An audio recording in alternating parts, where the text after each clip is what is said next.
So this week we're looking at just the power that music can have to trigger an emotional reaction.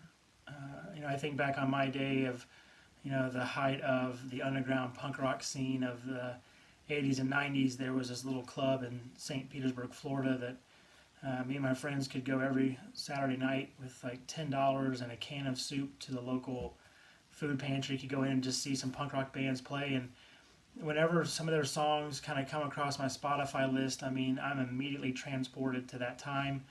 I can, feel the room. I can remember the way the room smells. I can remember how it felt to walk out into just the scorching midnight air of just the summer, and how it awakens in me a fresh emotional charge just by hearing a song. When we look at the individuals that were in this film, you can see how music immediately engages their brain. It immediately engages their emotions.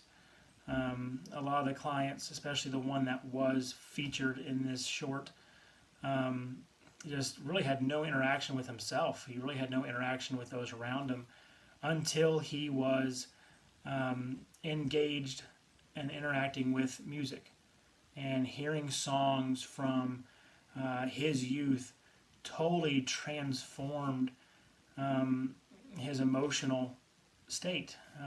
When we look at how music and other artistic expressions can help with dementia, I think the proof is in the video, and I think there's been scientific proof as well that's been researched on art and art therapy and music. I mean, you look and see, music has such a power to bring back good memories. Sometimes it has the power to bring back tragic memories. But I think when we're talking with patients with dementia, it is important for us to find methods that awaken their sense of self. One of the things that, when you look at dementia, that is a tragedy is you have individuals who are no longer themselves. They no longer connect with themselves emotionally. They no longer have a presence that understands who they are and where they are. And music can trigger that emotion to interact with your own space again.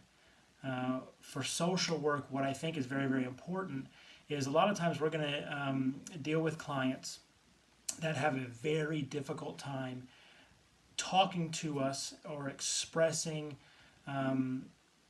their own internal dialogue right away. But I think that if we were to talk about music, if we were to talk about their favorite artist, if we were to talk about their favorite genre, it would get the conversation moving in a direction where we are able to build a rapport. And I think music, I think art has such a powerful grasp on the human imagination that it is indispensable as a tool in social work.